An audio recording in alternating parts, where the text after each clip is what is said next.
ஆண்டவருடைய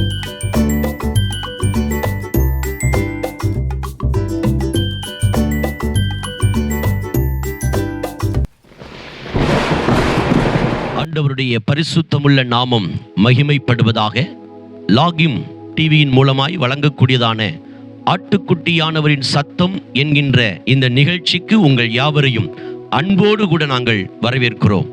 ஆண்டவர் இந்த நிகழ்ச்சியை நமக்கு ஆசீர்வாதமாக மாற்றி கொடுக்கும்படி இருக்கிற இடங்களிலே நம்முடைய கண்களை மூடி நம்முடைய தலைகளை நாம் தாழ்த்தி தேவ சமூகத்திலே ஜெபிப்போமாக.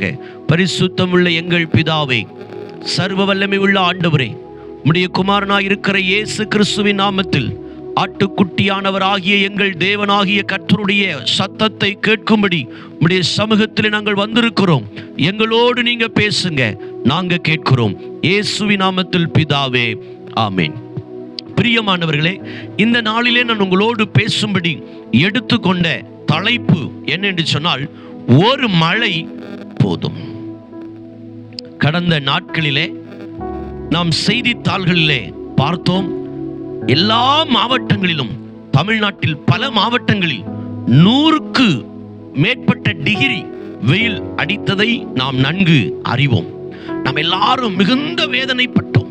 அந்த நாட்களிலே பயங்கரமான வெயில், தேசத்தின் பல மாவட்டங்களிலே கடுமையான வெயில் இருந்ததை வானிலை நிபுணர்கள் நமக்கு தெரிவித்ததை நாம் அறிந்தோம். நான் இருக்கின்ற இந்த மாவட்டத்திலும் கூட சராசரியாக 100க்கு மேற்பட்ட டிகிரி வெப்பநிலை காணப்பட்டது. அந்த நாட்களிலே தண்ணீர் பற்றாக்குறை ஏற்பட்டது. ஏராளமான நிலங்களிலே மரங்கள் காய்ந்து செத்து போனதை நான் அறிந்தேன். நம்ம பார்க்கும்போது அநேக மரங்கள் காய்ந்து அவைகளெல்லாம் வேர் செத்து போகிற நிலைமை காணப்பட்டது. வழக்கமாக நாங்கள் நடைபயிற்சி நடந்து கொண்டிருக்கிற அந்த இடத்துல வழக்கமாக ஒரு மலையை நாங்கள் பார்க்கிறோம். அந்த மலை, அந்த வெயில் காலங்களில் நாங்கள் பார்த்தபோது அந்த மலையை சுற்றிலும் இருந்த எல்லா மரங்களும் காய்ந்து இலைகளெல்லாம் ஒன்றுமில்லாமல் கிடந்தது. சமீப நாட்களிலே பெய்த மழை, திரும்ப நாங்கள் அந்த பகுதிக்கு நடைபயிற்சிக்கு போகிறோம். எங்கள் கண்கள் மிகவும் ஆச்சரியப்பட்டது. என்று சொன்னால், ஒரு சில நாட்கள், வாரங்களுக்குள் அந்த மலை மறுபடியும் பச்சை நிறமாக காய்ந்து போன, எல்லாவற்றிலும் வேறற்று போன அந்த மரங்கள் கூட துளிர்த்து இருக்கிறதை பார்த்தபோது எங்களுக்கு மிகுந்த சந்தோஷம். பிரியமானவர்களே, ஒரு மழை அந்த மலைகளை சுற்றிலும் இருந்த எல்லா தாவரங்களையும் மறுபடியும் வளரச் செய்தது. இன்றைக்கும் பரிசுத்த வேதாகமத்தில் அப்போஸ்தலர் நடவடிக்கைகள் 2ஆம் அதிகாரத்திலே பரிசுத்த ஆவியானுடைய மழையை குறித்து தெளிவாய் எழுதப்பட்டிருக்கிறது. பிரியமானவர்களே, என்னால் இன்னும் ஜெபிக்க முடியவில்லை. ஜெபத்தில் ஒரு வறட்சி. என்னால் ஆழமாய் வேதம் வாசிக்க முடியவில்லை. என்னுடைய வேத வாசிப்பில் ஒரு வறட்சி. என்னால் ஊழியம் செய்ய முடியவில்லை. என்னுடைய ஊழியத்தில் ஒரு வறட்சி. என்னால் சில காரியங்களை விடுதலையோடு செய்ய முடியவில்லை. அதில் ஒரு வறட்சி. நீங்கள் பரிசுத்த ஆவியின் அபிஷேகத்தை பெற்றீர்களா? இந்த பரிசுத்த ஆவியானுடைய மழை உங்கள் மேல் வருமானால், உங்களுடைய வாழ்க்கையில் காய்ந்து போயிருக்கிற, சூரியனால் காயப்பட்டு வேறற்று போன மரங்களை கூட இந்த மழை ஒரு நிமிடத்தில் உங்களை துளிர்க்க பண்ணிவிடும்.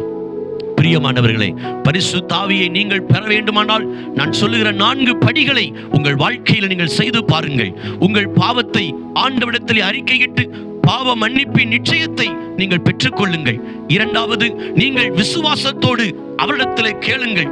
4வது, உங்களுடைய வீடுகளிலே, ஜெப அறைகளிலே அல்லது உங்களுடைய திருச்சபைகளிலே போய் நன்றாய் வாய்களை திறந்து கைகளை தட்டி நீங்கள் நன்றாய் துதிக்கும் போது பரிசுத்த ஆவியானுடைய பலன் அந்நிய பாஷை அடையாளத்தோடு கூட உங்கள் மேல் இறங்கி வருகிறதை நீங்கள் பார்ப்பீர்கள். அப்போஸ்தலர் நடவடிக்கைகள் 2ஆம் அதிகாரத்திலே பரிசுத்த ஆவியின் நிறைவை பெற்ற போது வறண்டு போய் கிடந்த அந்த சீசருடைய வாழ்க்கை அந்த மழை ஊற்றப்பட்ட போது வல்லமையாய் பிரகாசித்ததை பார்க்கிறோம். நிழல் பட்டு வியாதிகள் சுகமானதை பார்க்கிறோம். இன்றைக்கும் பரிசுத்த ஆவியின் அபிஷேகத்தை நீங்கள் பெற்றுக்கொள் என்று சொன்னால் உங்களுடைய எல்லா வறட்சிகளும் இன்றைக்கு மாறி நீங்கள் ஆசீர்வதிக்கப்பட போகிறீர்கள். உங்களில் எத்தனை பேர் பரிசுத்த ஆவியின் அபிஷேகத்தை பெற விரும்புகிறீர்கள்?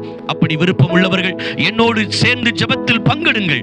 ஆவியானவர் இந்த நேரத்திலும் உங்களை தொடுவதற்கு உண்மை உள்ளவர். வசனம் சொல்லுகிறது, மாம்சமான யாவர் மேலும் என் ஆவியை ஊற்றுவேன் என்று சொன்ன ஆண்டவர் இந்த நிகழ்ச்சியின் மூலமாய் நீங்கள் பரிசுத்த ஆவியின் அபிஷேகத்தை பெறுவது அதிக நிச்சயம். ஜெபிப்போமா? பரிசுத்தமுள்ள எங்கள் பிதாவே, ஆட்டுக்குட்டியானுடைய சத்தத்தை கேட்கிற என் அன்பு சகோதர சகோதரிகளுக்காக ஜெபிக்கிறேன். நான் பல ஆண்டுகள் சபைக்கு போகிறேன், அல்லது சில மாதங்கள் சபைக்கு போகிறேன். இதுவரையிலேயும் பரிசுத்த ஆவியின் நிறைவை நான் பெறவில்லை என்கிற ஏக்கத்தோடு இருக்கிற பிள்ளைகளுக்கு சில படிகளை சொல்லி இருக்கிறேன். அவர்கள் தங்களுடைய பாவ மன்னிப்பின் நிச்சயத்தை அவர்கள் ஆண்டவரை பெற்றுக் கொள்ளவும், பரிசுத்த ஆவியானவரை பெற்றுக் கொள்ள வேண்டும் என்கிற வாஞ்சையை கர்த்தர் அவர்களுக்கு கொடுக்கும்படியாகவும், ஆண்டவரே, ஆண்டவர் என்னை நிரப்பு என்கிற விசுவாசத்தோடு தங்களுடைய வீடுகளிலே ஆண்டவருடைய சமூகத்திலே ஸ்தோத்திரம் பண்ணி ஆராதிக்கும் போது பரிசுத்த ஆவியானவர் அவர்களை நிரப்பி வேறு மனுஷனாய் வேறு மனுஷியாய் மாற்றுவீராக என்று சொல்லி ஜெபிக்கிறேன். இந்த மழை அவர்களுடைய ஜெபத்தை மறுரூபப்படுத்தட்டும். இந்த மழை அவர்கள் வேத வாசிப்பை மறுரூபப்படுத்தட்டும். இந்த மழை தேவனோடு இருக்கிற தனிப்பட்ட உறவை மறுரூபப்படுத்தட்டும். இந்த மழை அவருடைய ஊழியத்தை மறுரூபப்படுத்த ஜெபிக்கிறோம். மகிமை நிறைந்த கரத்தில் ஒப்பு கொடுக்கிறோம், தாழ்த்துகிறோம்.